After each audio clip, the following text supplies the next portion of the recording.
Je crois après son émission, il y a déjà qu'il y aura des réactions. Héritier, c'est un garçon très intelligent, mais sur le plan comportemental, je m'excuse, je n'ai jamais été convaincu. Héritier, attendons encore, donnons encore le temps qu'il y aura encore des réactions. Et Héritier font la même musique. Fali est musicien, Héritier aussi est musicien. Aujourd'hui, Fabregas à l'équipe de la télévision pour s'excuser auprès de Fali. Est-ce que c'est une raison que Héritier a les capables à répliquer? Parce que là, on a l'équipe à s'excuser. Yo au l'équipe boyi, c'est que on a bien yuma.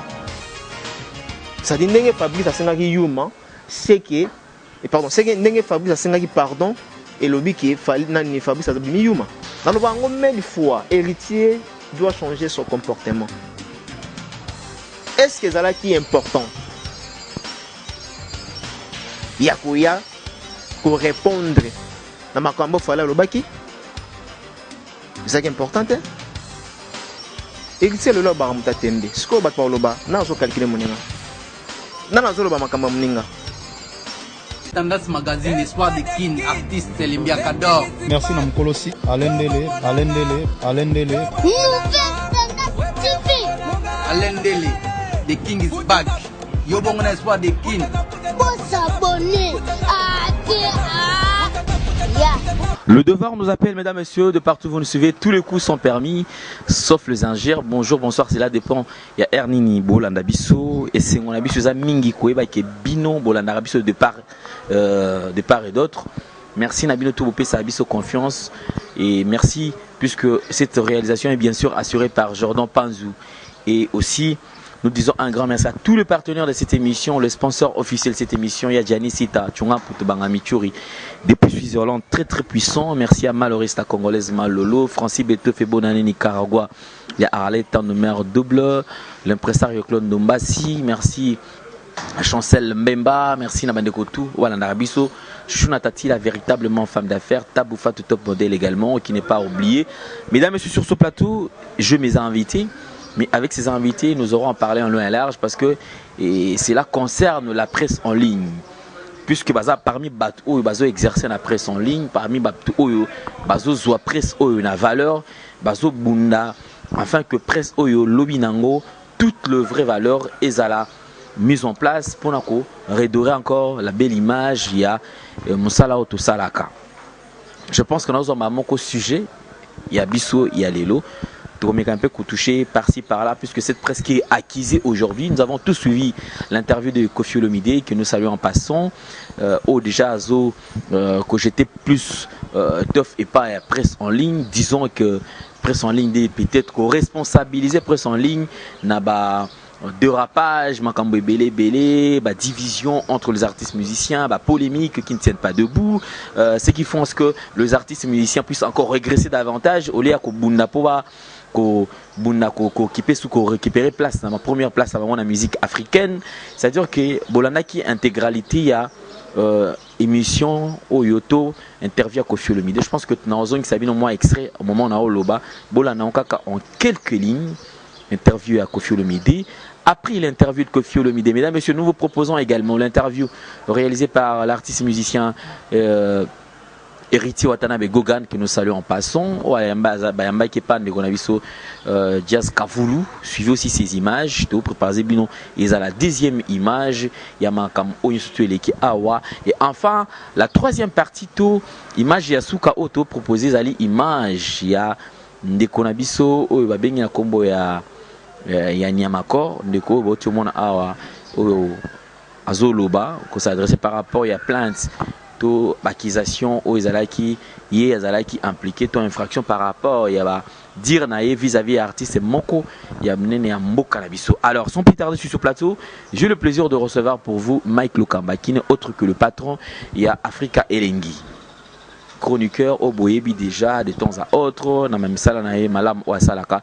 Les autres années on a plateau pour un cadre et analyse. Mike Lukamba bonjour. Archevêque. Bonjour Alain Dele. En même temps, j'en profite à cette occasion pour couper ça déjà beauté. Surtout na abonné surtout il y a nouvelle tendance où ils voulaient pas mal.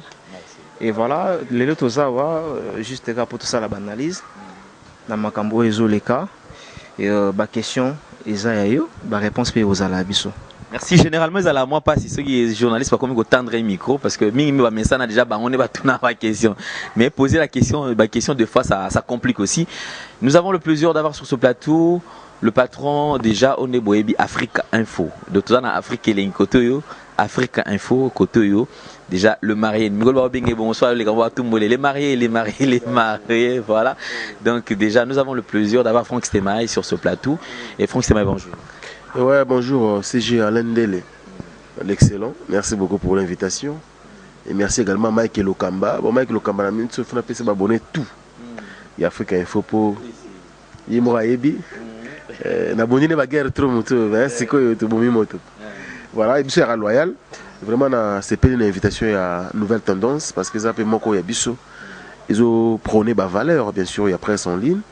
Et puis, il y a un sponsor de Africa Info qui s'appelle Noël Okito Black dedans. Il y a Kabarande Mituka parce qu'il y a Gloire Olangi d'ici là.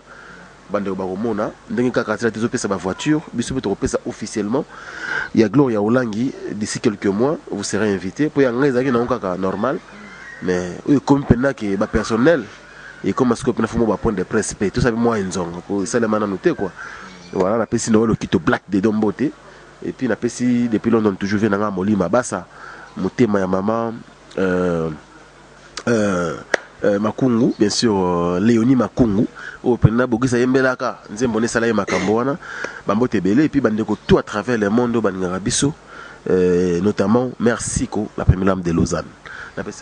Merci beaucoup, mesdames, messieurs. Nous ouvrons la parenthèse puisque notre Sabino Awa, Bozolanda, Bolandi ba image, tout nenge eleki Awa, proposé bien sûr par Jordan Panzu. Mesdames, messieurs, que cette émission à cœur over soit avec vous. Bino tout Bolanda biso na ba cuisine, partout dans la métro, ici à Bolanda biso, tout côté na vif ya sujet. Le chroniqueur bien sûr qui ont été accusés ou peut-être qui étaient responsabilisés par rapport à Koffi Olomide. Namakambo Ebele, les premiers éléments au Boti Kolanda. Awa, Mike Lokamba, Nanina Zoa, point de vue na yo. Koffi Olomide aujourd'hui, oh le loazo boaka, puisque tu es depuis la nuit des temps, polémique et zala dans la musique à Congo. Tu es d'ailleurs, l'époque Koffi Olomide, c'était la polémique était à pic, c'était plus Chamazulu, et puis Zalaka Mutunguba, et tout consort. Lelo, Koffi Olomide, Azola Kisake, presque en ligne de beaucoup micro distraire artistes et musiciens, beaucoup plus ça va sous espace, tu vas travailler pour Nanini parce que mon comment mon X Y. Réaction par rapport à Makam Oyo approprié à Koffi Olomide. Voilà, merci à Alain Dele. D'abord Koffi Olomide, totally intervention naie, c'est bien bon, Mamoutou à lobby. Il peut en avoir raison, mais on va contredire moi Moukié. Parce que l'air basole la presse en ligne, c'est comme si basole généralisait Batunion surtout. Donc, dans ma camion surtout, exception en raté. Donc, c'est-à-dire que presse en ligne, ils appellent là-bas excellent, au basala en haut très bien, mais ils appellent là-bas Oyo, Bayaka toujours pour terniser Moussa en abisso. Alors, ce qui le lot Koffi Olomide à Koloba presse en ligne, ils ont shit, il y a musique congolaise, je dirais c'est faux. Tout le monde a la télévision, on bras de fer entre des journalistes et des musiciens. Mais sauf que il a fallu Koffi Olomide à l'Obaki et comme plus remarquable pour l'instant dans le site internet, et comme plus remarquable. Tandis que dans la télévision, ils ont qui remarquable était, mais aujourd'hui tendance où on est commis na finga musicien, tendance où on est commis ça quoi fleur moboé et na monde na biso ya presse. Tozonga na kala na ba époque ya ba ancien na biso au pe ba sala musalo pas mal. Tout le monde qui na époque na bango ceux qui ont bien invité ou bien à une émission, d'abord l'émission sera préparée avant qu'ils aient la diffuser. Mais aujourd'hui, biso bon nana zo biso boyete mais parmi biso bandeko mosusu o ba salango kitoko te, il passe à la télévision sans pourtant préparer émission. Alors pour moi je dirais qu'il naza un peu moi contre na Koffi Olomide na ndenga azo tikela biso mukumba donc tikela biso charge to bosana te ndeko nanga Alain Ndele lelo polémique ebimi pa ba journaliste te eza pa na bango moko ba musicien na la bosana ngo Koffi Olomide a eu beaucoup de problèmes avec ses collègues tokolo ba makambo elekate. Est-ce que ça sera journaliste ou bien chroniqueur qui était à la base? Non, je ne crois pas. Ils sont là qui bango moko. Le loba combien de musiciens au babimana basi ba collègues na bango. Tout ça c'est nous. Le combien de musiciens au balinga bana ya ba collègues na bango. Photo lo ba la vérité. Est-ce que ça va journaliste ou bien ba chroniqueur ne mutu ba bazar à la base? Ils s'habillent sauter. Alors pour dire que alors, la part des choses aussi, et ça et pas musicien congolais. Entre bango na bango, balingi bazana na batumoka conflit. Baza batumoko ya autobenga musique lelo, ezo e marché na ka musique mo ya ba polémique. Na bosani ke Koffi Olomide linga polémique. Na bosani ke ba Weranson wana ba viva pe na ba polémique entre à l'époque JB Piana et Weranson. Na bosani yango. Alors lelo ako généraliser ce qui lelo shit il y a conflit ou bien shit il y a musique congolaise et ça à la base il y a chroniqueur. Je dirais non à Koffi Olomide. Mais quand même la makamyo surtout exception en raté. Il y a certaines personnes ou bien certaines parvenues au bazana baïna musala au pona ko bomba pe ko bebisa musala ya presse na biso. Donc c'est un peu ça. Merci beaucoup Mike Lokamba. Également nous prenons la réaction de Franck Semaï qui va réagir toujours par rapport à propos tenus par Koffi Olomide. On a mission de Gonabiso Sam Kazadi. Également nous saluons Tressim Belengana, Madame Nae, Glody, Biso. Alors Franck Semaï, réaction à eux parce que Hollandi quand même point de vue à Koffi Olomide. Très bien, merci pour la parole. Nanda qui ont religieusement, ils ont une intervention au Yonga et Shokainga davantage. Moi je ne serais pas d'avis que Mike Lokamba. Koffi Olomide a parfaitement raison. Parce que la guerre à les musiciens, certes, ils bandit kala. Mais ils sont là qui entrent bango. À l'époque, tant que sur la télévision, tu sais que Joka était pro-JB. Et surtout le côté Maison Mère, au monde qu'il y a eu quand même des Marius Mounga qui étaient proches Maison Mère et d'autres. Tout le temps, comme on a dit, et c'est là qui est naturel. Pourquoi? Parce que Joka Koyamba m'a invité dans une émission 1h, 1h30, 1h de temps sacrifié pour un invité normal, mais 30 minutes restantes à consacrer pour un leader de JB Piana. À la promotion, à la concert, à l'image, tout ça. Certes, il m'a dérangé, fanatique à l'orchestre Moussoussou. Comment il y a tout le temps JB, il y a trop JB. Mais il y a qui injure comme il est là. Au moni, lelo oyo. Alain Ndele a le gomoko presse en ligne et il y a mon pépis. Moi, on a bien un vent parce que ça va passer. Il faut le caper facilement. Il faut la conséquence c'est quoi? Parce que plutôt je tiens à s'arranger, tout est conseiller, tout se conscientiser, mais les gens ne veulent pas comprendre. Et lelo oyo yo ebisanga Alain Ndele. Quel est ce musicien? Parce que c'est une polémique. Au là, à part Koffi Olomide, la presse en ligne m'a beaucoup. Alain de toi, tu es là, aux maïlé, aux a compétences, ou à n'importe quel musicien qui a sur le micro. Facilement, aux rabango. Pourquoi? Parce que aux a internet, donc les sous-mouns ont internet. Mais ils savent que non, garçon, il y a maïlé. Mike Lokamba ça boulot bien, mais comme Azara a monté internet à Memingam, il n'y a pas que Koffi Olomide. Tous les ministres sont devenus contre.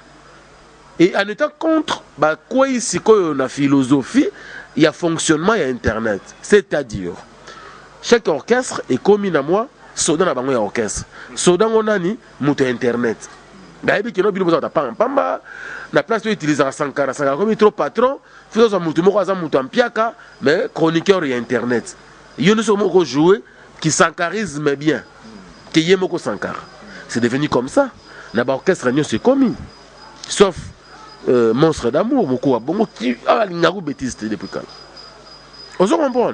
Mais on ne dit pas que le Monstre d'amour a ça polémique. A ça polémique. Mais polémique faut qu'elle entre musiciens. N'est polémique longue pena ba musicien, biso ba chroniqueur to komi ba adversaire ba musicien et ça lema wapi depuis Congo ezala Congo. C'est la toute première photo toi assisté na ba désordre à modèle ou na presse. Kaka na média en ligne. Et dans tout ça, au commun, moi je dirais Mike peut non lui qu'on fait la raison, non je dirais le Quadra a vraiment la raison. Dans un PCE la raison pourquoi parce que na oh nous sur le bas qui wana qui lelo ce que tu as les biens, hein? Entre chroniqueurs, tout bon manara pourquoi? Parce que tu as un souci, on dirait héritier n'a fallu bayokanate parce que bah héritier, bah chroniqueur va travailler héritier, bah ça va proprement bah tenir contre falli pour pas. Et côté falli également. Vous comprendre? Dans tout ça, moi je dirais tous allons nous conscients, hein? Toyé bah bon quelque part peut-être ta conscience en gros. Est-ce que Bissot est un journaliste? Est-ce que Bissot c'est vraiment tout la classe? C'est ça, c'est le grand problème. Mais s'il faut revenir maintenant à la responsabilité des musiciens, je dirais Batikane ko soutenir les chroniqueurs entre guillemets ou bazolo bana bakombo na bango. Vous comprenez? Que non open ça que non ngala sinandima ou fini leader nanga na 12h juste na 12h05 vidéo côté la répondre qui yo. Et ceux qui leader ils m'ont informé que mutu moko azalaka wana ami comme ça engagé pour que finge la kaye ba musicien mususu c'est que bureau ne comme faut aller informer pour baza wana baza na ba plate ba smartphone ba bindeng va fonctionner ba bindeng internet réseau fonctionner il faut aussi préciser qu'ils sont accro à net bango baza ba accro pena bango pena na net tout le monde a tout de suite ba fini leader au kuna quand on a yemba la moko ba ke ko saisir justice ou carrément ba tini muto ke lo beta muto ngo na commune ya Vandaka ba e bango ndeni. Mais si quand on a bien nous finir leader au kuna vous informé te non parole Moukié depuis la nuit des temps d'ailleurs tu dis que polémique c'est vrai et existe ça mais actuellement comme une vague où il y a Sika et s'annoncer na kati après son ligne c'est-à-dire que chaque artiste et musicien a toujours ses bêtes du roi c'est-à-dire bah bête du roi bah tout autour il y a artiste au fin artiste ça ne vaut même pas la peine à répondre c'est-à-dire Babette du roi, ils vont s'en prendre le plus vite possible. Et voilà. C'est cette presse-là qui Koffi Olomide a interpellé. Que tout ce qui est tranquille. Bon, on a évité ce qui Koffi Olomide a cassé un chroniqueur moko bazala pour y. Mais je vois pas. Que non, bah va peine à temps il va passer temps ou bien carrément à voyager un chroniqueur moyen internet parce que chroniqueur en gros a sa bête du roi naïe. Na mon a raté. Ozomona. Donc, il y a une interpellation, il faut se rendre compte. Et parce que aujourd'hui, disons-nous, les lois ont commis une justice. C'est fallait qu'il a fait peut-être dans le Toko Mawana. Mais, ils appellent la ministère, c'est peut-être en justice.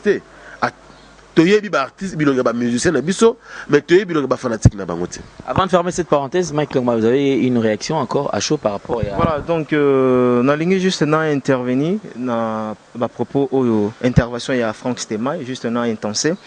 Okay. Si seulement si Koffi Olomide a basé dans en fait dans anglais où il y a bête noire bateau bazar responsabilité le là bas musicien ou batinda bête noire na bango à la télévision ou bien à l'internet là je suis parfaitement d'accord na Koffi Olomide mais ce qui Koffi Olomide par exemple peut-être dans anglais moko qui kojina ba qui d'abord a on a tantôt na début que généraliser bisonde ezamabe parce qu'il y a certaines particularités voilà ezala bandeko oyo basala ngo ba osala musala bango comme c'est doit na ba règle nyo surtout ezala bandeko oyo baye ba osala ba paparazzi ya buzoba donc carrément je dirais à Koffi Olomide ce qui a kenera on a anglais wana là je suis d'accord avec Koffi Olomide. Donc, merci voilà. Mike Lokamba. Nous fermons cette parenthèse, mesdames, messieurs. Nous ouvrons la deuxième parenthèse. Réaction par rapport à l'intervention Héritier Watanabe na émission ya ndeko na biso Jazz Kavu que nous saluons en passant image et ça non en fait non on peut ouvrir la parenthèse en fait par rapport au courir derrière le temps et par rapport en parlant de bête noire bête noire mabé parce que ça vague actuelle non ils ont mabé aujourd'hui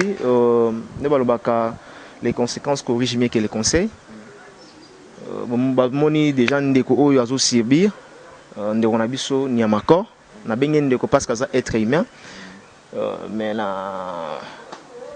na fonctionnement tout ça naie fonction moroté parce que na habité sur la sala nini na presse ligne et ça là toujours pas si mais moni batu mususu photo bakalendele pour aller plus rapide batu mususu ba sibisara ba mangamba boy akutana na makamba boye ake koteyama pour à ce que ba bête noire base à la traduire en justice peut-être pour na comme un peu ko réédiquer encore virus ou ils ont rongé l'espace et internet mais pourquoi ba bengi centre de rééducation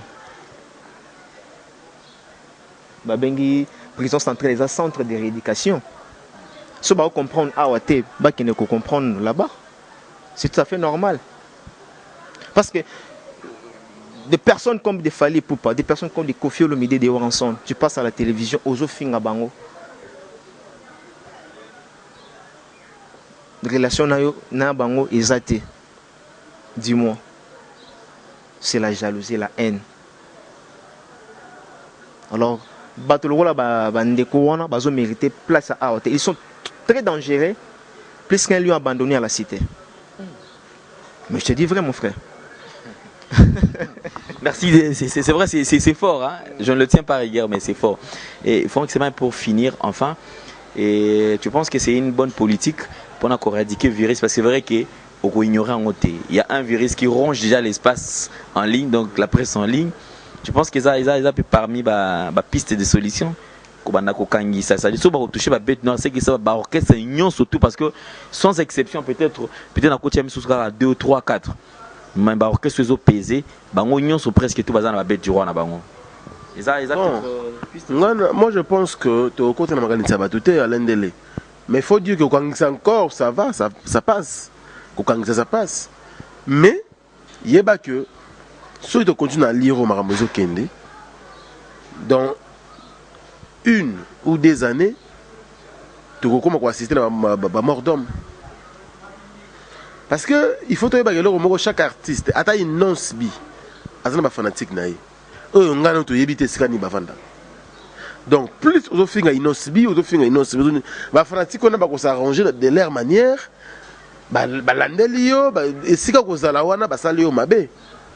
Qui dira que c'est une non-sbi? On a dit on a un exemple une non-sbi à l'Imbisanga, artiste Abatou. Quand encore ça va parce que tout le monde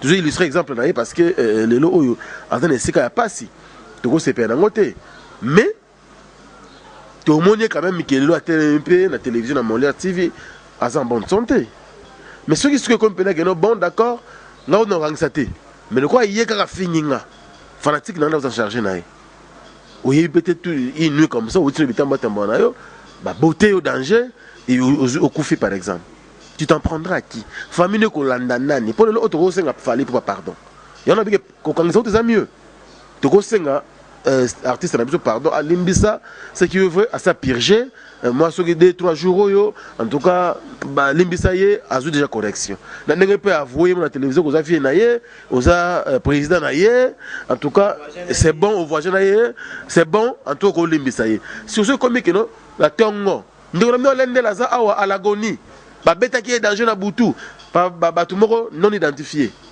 au moins que c'est plus dangereux parce que tu comme un stade de wana alors lui où vont les choses ceux qui va musicien va entretenir encore ba bêtises tant on va assister à la mort d'homme n'est peut-être corriger ba télé. Merci Franck Stemai. Alors mesdames et messieurs, je pense que depuis depuis l'émission que Fally Ipupa a réalisé, que nous saluons en passant, je crois qu'il a suscité beaucoup de réactions tout autour de l'émission. C'est-à-dire il suscité des réactions et belé. Et les le commis phénomène pardon, tout le monde va réagir. Fabregas qui est passé juste après Fali, après. Alors, votre réaction à chaud, Franck, c'est mal parce qu'il y a vu que Hollanda qui est bien. Héritier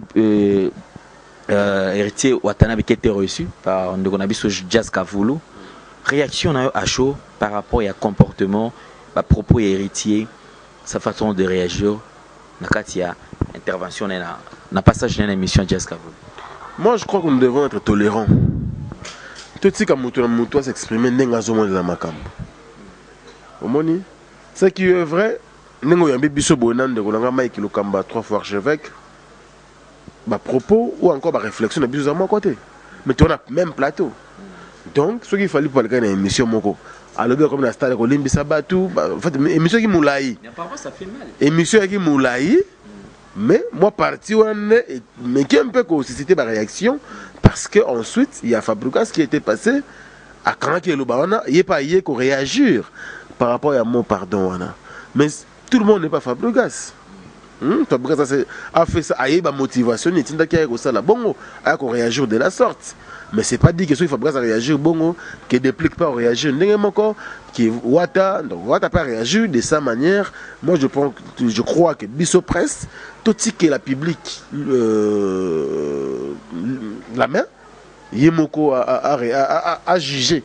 Parce que nous sommes là pour jouer comme médiation entre les artistes et le public. Vous avez sur le droit puisque vous avez en même temps analyste. Justement, je peux faire des analyses sur ça. Mais pour la Yango, moi je pense que ce n'est pas de l'art. Ils ont encore des propos. On doit tarder sur ça que non. Tel est le bagiboué. Tel est le bagiboué. Non. Bissot peut-être une 5 invités, c'est lui. Et l'équipe, je crois que nous aurons encore le temps de critiquer. Nous allons critiquer l'œuvre. Bah propos, ils ont encore montré bon, ils ont internet, il y a une nouvelle tendance. Nous attendons mais le camarade fonctionne dans l'année, ça qui analyse moi bien. Voilà un peu. Et moi je crois après son émission, il y a déjà qu'il y aura des réactions. Des réactions qui n'ont même sens. Hein? Réagir de sa manière. Moi je trouve que Fabregas a réagi ça qui et attendons encore, donnons encore le temps qu'il y aura encore des réactions. Merci Franck, puisque chacun d'ailleurs donc tout et puis réflexion et puis surtout la liberté d'expression et puis des pensées. Et là, surtout des pensées, ils sont très très capitales. L'archevêque. Voilà, je ne suis pas convaincu dans l'intervention de Franck Stemay. Vous savez, Franck aujourd'hui a 10 kilos de parler à propos des héritiers, je ne sais pas moi. Nous sommes des journalistes et bien sûr nous devons faire la part des choses. Nous devons faire des analyses.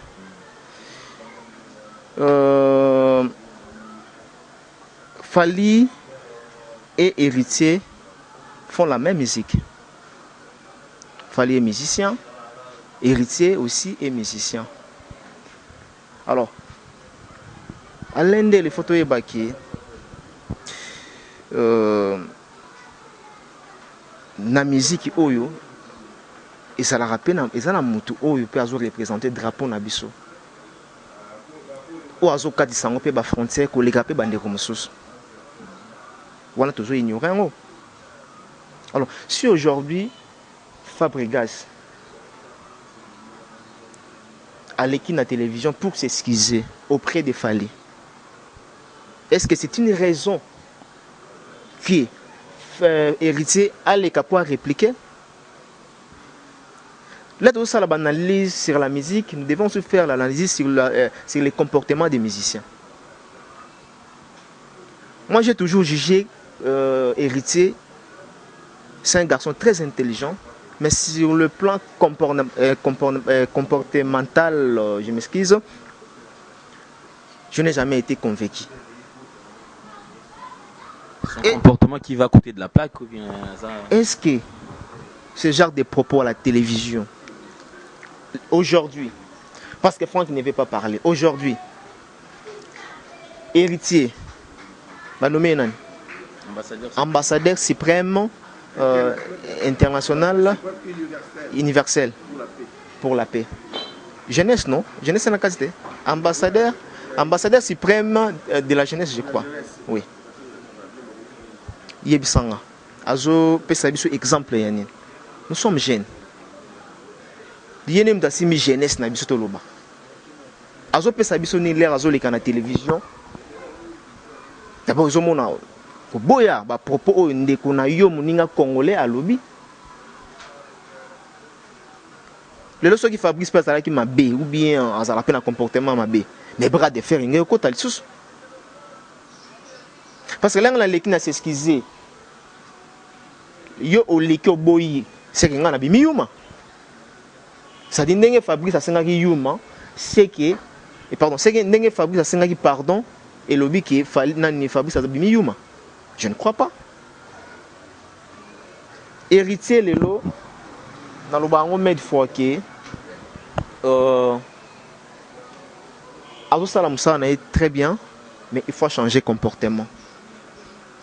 Dans le bango med fois, héritier doit changer son comportement.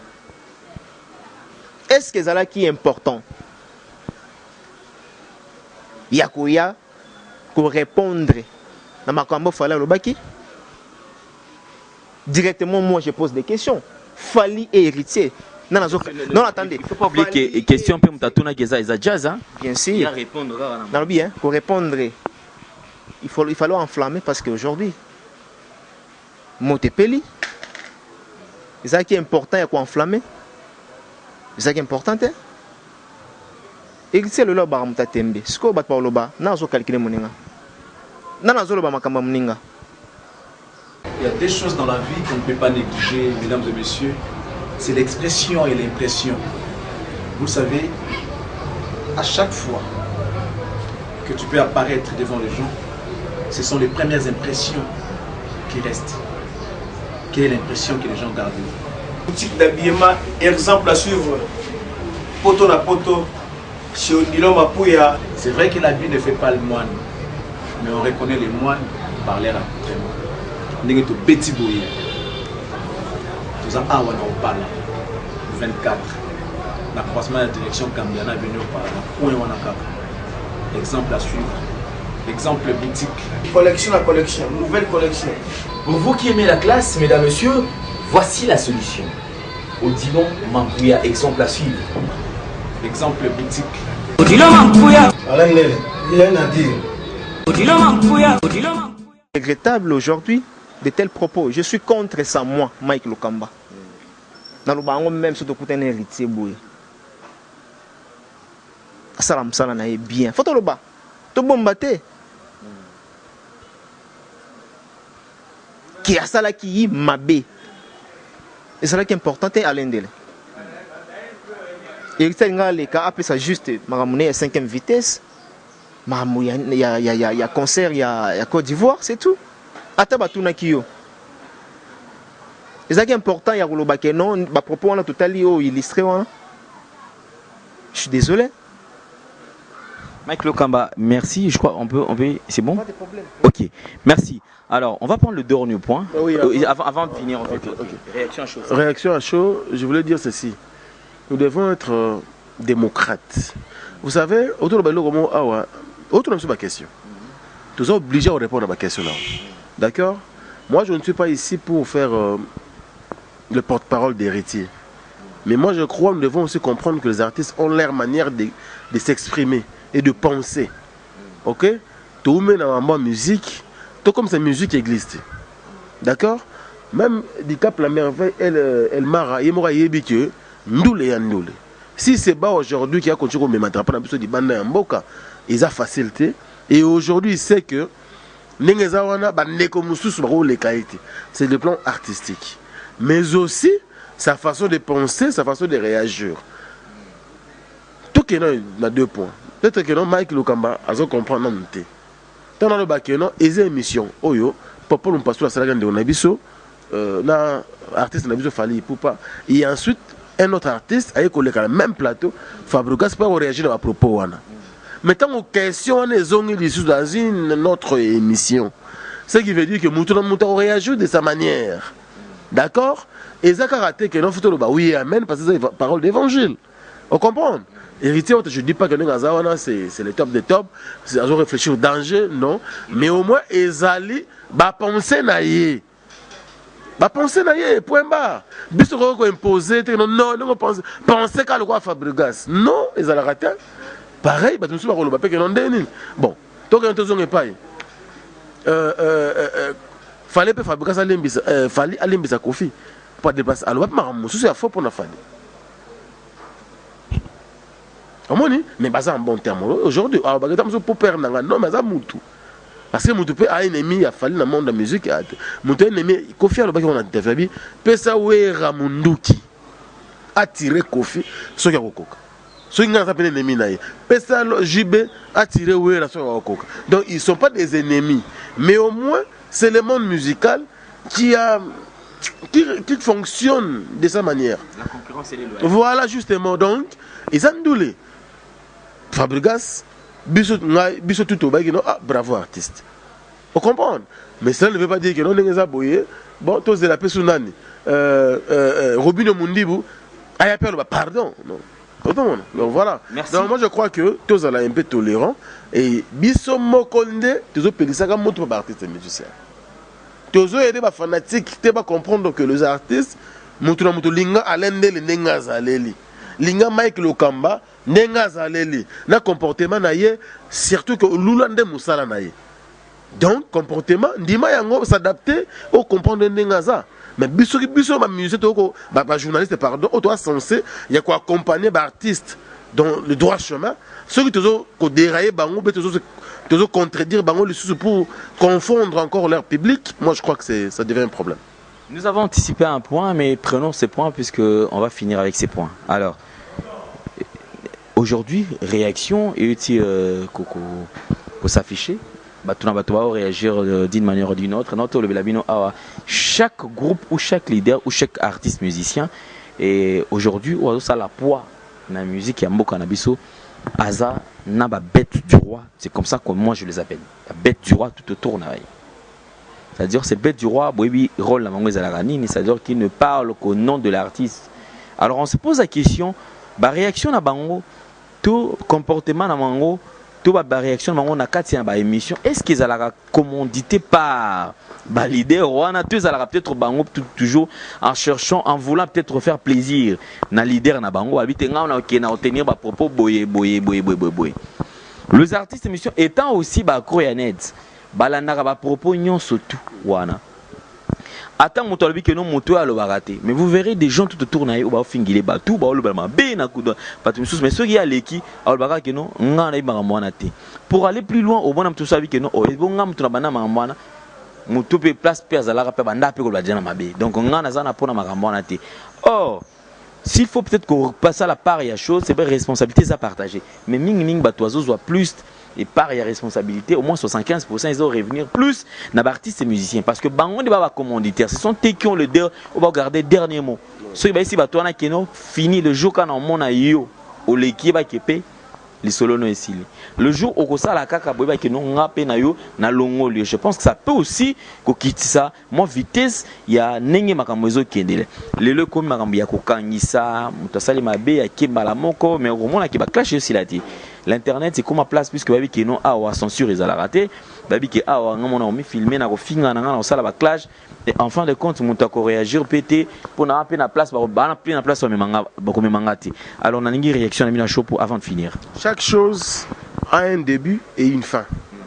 Moi je crois que ceux qui en ndele nengo sala ka boy na limite tu as combien de gens ba soutenir rayo bateau le ba na mukilo mais ngala na kombo na belé mais j'aime ces garçons. Est-ce que c'est pour finir à bateau? Voilà. Et moi je crois que tu fais une carrière et puis d'ailleurs tu as musala oh et tu pour le lot bon objectif de payer voiture tika ou carrément que des potes qui nous tika non ils allaient au ça la carrière. Un jour tant au tika bateau comprendre que non il y a eu un journaliste na média na télévision et puis comment que na média en ligne qui s'appelait Alain Ndele là comment tu as baboulone mususu. C'est ça. Mais ce qu'on y a moi je ne crois pas que ça n'aura jamais carrière à Gofinga. C'est impossible. Tout le monde a remettre fin. Et comme mettre fin, on a tout le monde tout à l'heure, et qu'on arrête au Kangamate. Au moins, dans 2-3 ans, ceux qui continuent à bouillir, tokunda bato nazoloba clair parce que bakanda ya bato ebandi komata du fait que tozoloba bato bazoloba tozokontinue koyoka te et quand on a bon d'accord yo le kola ngana sala na yebele na sala ote yo vino ezaka ko s'attaquer nanga OK tout aussi là na yo alors muto on va se porter sous présence notée pour déranger les jours et nuits alors a éliminer yo et façon qu'on éliminer na public et comprendre que non c'est tel monsieur ou garçon au bout na serre au boy qui seront perdants dans moment voilà c'est ta famille vous comprenez bato basutenaka mafinga na ebité intérêt na bango ezalaka nini eza théâtre te théâtre basala lango soko lingi koseka au moins soutenir bato théâtre baze belé awa basala musala bien okoseka ti stress elongo yo mokolongola jamais stress na kofinga ke bafinga ndeko na yo yo zoba totala onka patolongola ba stress totala onka patolongola ba stress ça devient un problème. On se comprend, yo se kana yo afinge boy oh non oh non l'homme na tongo western soit dit code en tout cas l'homme na kanda mais je te jure parce que na c'est qui na lembi non obiko mystique on a non biso obanga raté non faut encourager yo otindi dit code mozo bosa ko ozo exposer ndeko na yo congolais na liwa on se comprend nous devons faire très attention kokangama c'est encore mieux notre bande la sous-soir. C'est encore mieux, le pardon, c'est bon. Mais, ma bé, tant que tu frappes que l'issue a tiré la cicatrice, l'issue a les sauter. Bon, c'est un pardon. Pour se déjà consommer. Vous comprenez? Nous devons tirer le beaucoup moins au katana. Beaucoup c'est un pardon. Pas mon tassel au bon été. Tu comprends un peu? Donc, nous devons essayer un peu de comprendre les choses et n'a pas sens normal. Alain Dele, moi je crois, tu comme un stade moro yasuka, hein? Tu comme un stade vraiment yasuka pour Maramboyo ici là. Oh tu le bateau, le bateau qui a association, tu sali boy, tu song ici boy, et aussi mbakate. Crois-tu vraiment que Maramboyo, en tout cas, yozaka au-dessus de tout le monde? Une question qui me vient en tête, rapidement, si aujourd'hui il y a du clash qui va au-delà et qui où il y a atteinte à la personnalité nayo. Tu penses qu'au traduit pour la justice ou bien au traité en la même? Bon, écoute, Alain Dele, clash, il y a clash et clash. Il y a clash, mais moi je ne supporterai pas parce qu'aujourd'hui j'ai deux familles. J'ai ma famille et j'ai ma belle famille. Je ne supporterai jamais mon tour à traiter du n'importe quoi. Parce que j'ai déjà des nations, je ne micro pour rien. Donc, on a et aujourd'hui, tout le monde a un moutou, n'a pas côté la raie. Tant que vous avez chambon babimisa, vous avez un chambon bafinarayo kaka. Donc c'est comme ça. Arrêtons un peu ça. Nous sommes appelés journalistes. Faisons ce travail comme il se doit. Et à Moussa Mba Oyo, batang c'est en classe. Donc boyate, problème la ninga cop, car on a le yenge boy. Parce que yo, au sala Moussa Langote, bon, on crée branche moko, comme on a ma finga, mais nakata journalisme. Et ça l'a raté. On se comprend. Et moi je crois, je suis vraiment clair et avec un cœur très ouvert dans le solo là. Et nab artiste, nab public et surtout nabiso tant que corporation. Nous devons être conscients que vie est à moko, surtout la brillante. Merci beaucoup. Je pense que nous courons vers le dernier virage à Soukayango tout comme Nabiso. Alors, l'archevêque Otiolanda Awa, religieusement de Franck, c'est Awa. Je crois même à la fin, il y a une petite tension pour dire qu'il est catégorique. Je crois qu'il soutient à 100% ce que Moussala Oye Kinde, ils allaient respecter. Et puis, bêtise, et si là, dans le monde internet. Dernier point de vue. Merci Alain. Tout d'abord, mon élélo Torigoloba. Aujourd'hui, à la télévision, même tout peut baser dans responsabilité à Makambo, et ça bateau batala rabiso. Bande qu'on a biso surtout il y a poto parce que nous sommes plus consommés dans les bandes que koto. Bango soko sale émission normale, Alain Deloati cravate, ou un frère Marius par exemple, émission est à la matinée. Trop logique, écoute. Émission est à la matin ndenge bango baolinga apparemment bato tambola na vision na bango na ekomi wa cop gender yindie simba ye wana siko fin ndenge Franck Atoloba tout à l'heure awa tindelanga bakomono complet lolika na western natalaki yo ça va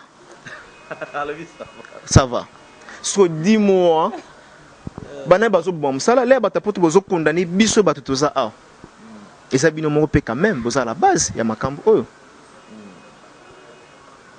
alors musala oyo bate belé oyo Franck Atoloba bazolona na ndenga cop sont des parvenus il faut tout bombarder aye yango à la notion T et puis à la posa à quoi apprendre T et voilà à ça la posa même pas à quoi apprendre hein? Parce que du jour au jour nous apprenons à ça la posa même pas à quoi apprendre à ça même pas posa et bah que nous bah tout dans la question d'engagement à ça la posa même pas et bah que nous musala oyo batambola ndengeni lignement non. Tu soutiens justice ekotam sala si tu poses un peu au kangisa olobi yo pose pas un kangisa quand ça peut-être bato bazola on ndenga mabe justice eza place bon maramutu te attendez on a le ni encore dans la prison akokufa na prison te je ne crois pas et ça peut-être kozongisa ye na nzela mutu soka bungi azo comprendre te kozongisa quand même na nzela donc nga na tseki mutu tozala ine na justice peut-être ils allaient pour nous zongisa na nzela donc c'est ça alors Alain Ndele il faut yeba que musala oyo ils a un bon métier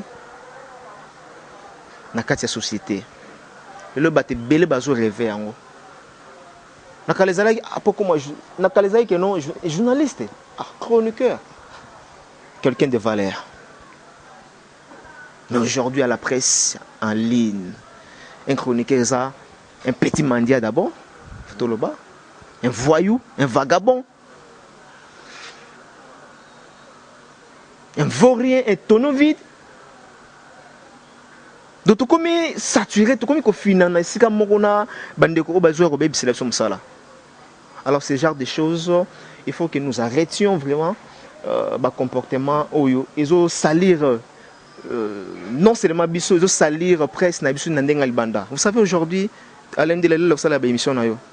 Moi, je ne pense même pas que les Congolais, quand ils sont il y a des Ivoiriens, des Nigériens, des Togolais, c'est pour te dire quoi. Il faut te faire une image, il y a presse, il y a bien. Les gens qui ont un biso, aujourd'hui, téléphone, Android, et comment on a facile, on se filmer, au fingi, au bouzoba. Et puis, le moment où on a une question, ba musicien oyo bazozala oyo parce que baza conscient ou bien baza informé na makambo wana so bazotindaka bato parce que bato na baloba na komona mais na lobelo moko ba musicien wana lokuta mabete à moins qui na yebate bazala bango conscienté bazala pas informé te non je reviens na suscité je reviens batindaka bango te en fait na loba batindaka bango te yo kasi po nyama ko rafinga fali bongo héritier atindie non voilà atindie te mais ala ndenge nini l'air a sali vidéo azu la même vidéo atindi la sur leader leader pas comme sa flatterie ça flatterie leader en tout cas et bien nyama na popolia bon au sali bien OK ba sala rende bongo ils encouragent voilà au sali bien kitoko timba na suka là c'est na suka pe bitimba ezala ba musicien congolais basalaka yango l'air qu'on se faire filmer leader osala te et puis osala courant te mamuto ya osala leader na ebi na été mais l'air a silisi atindeli leader vidéo ou bien lien et puis na commentaire na kati en tout cas nyama na poitia c'est bon sali bien timba donc ça m'a trop la musicien surtout tokolisa mayele tokolisa tozala vraiment bon moto tozonga penda na place au wazekwa alandela rabiso donc mukwa bongo donc bongo na biso ezala sage pour makambo oyo ezosala vraiment kitoko te. Merci archevêque et un dernier message à toute occasion on la no commence la parole et puis quelques dédicaces hein. Voilà, merci beaucoup na passage nanga aujourd'hui avec Alain Ndele l'excellent. Et je pense que bande au batala kibiso toza ba savanté réflexion na biso to sali awa chacun de nous azalaka na moi comment dirais-je moi façon ya ko raisonner façon ko kanisa façon ya ko loba soki to loba ki bien te to senga na bino au lieu bo finga bo sali ka ajoute donc bo baki seli biso po mbala sima to bak sa connaissance. Merci beaucoup. En même temps na pesi mbote na moto Frank Stemai Jean-Marc Kabunda 520 giga na pesi mbote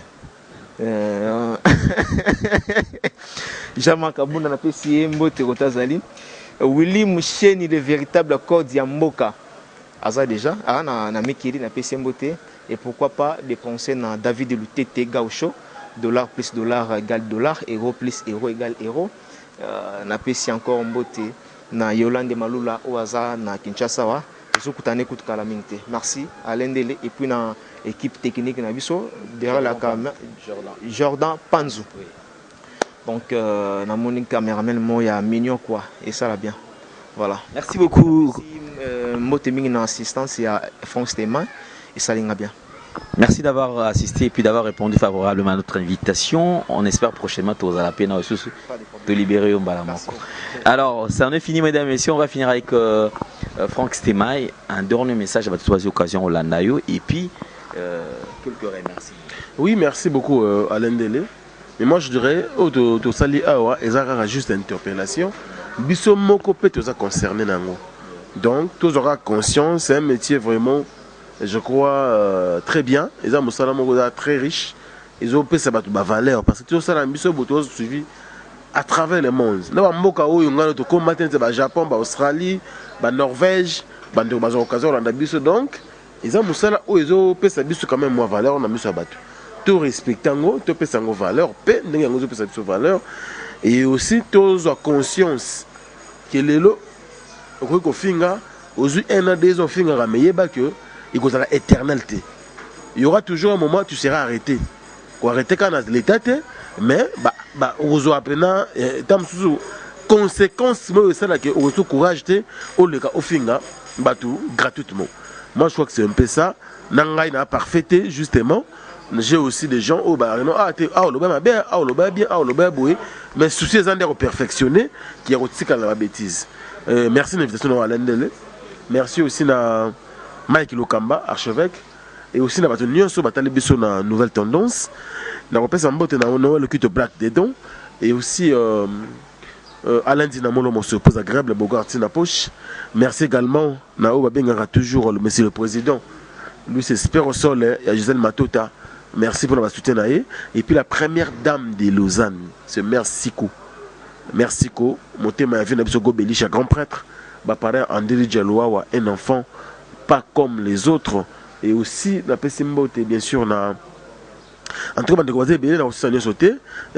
Olivier Mosengo bandeko penza baza ebele et so bandi a eza moi pasi mais en tout cas lingi bango mingi quoi tout le monde balinga Franck Stemai ngapé nous c'est bango sincère wana toujours dans les bons. Merci beaucoup Franck Stemai. Mesdames et messieurs, c'en est fini pour aujourd'hui. Un grand merci puisque nous venons de traverser un bon moment. Alors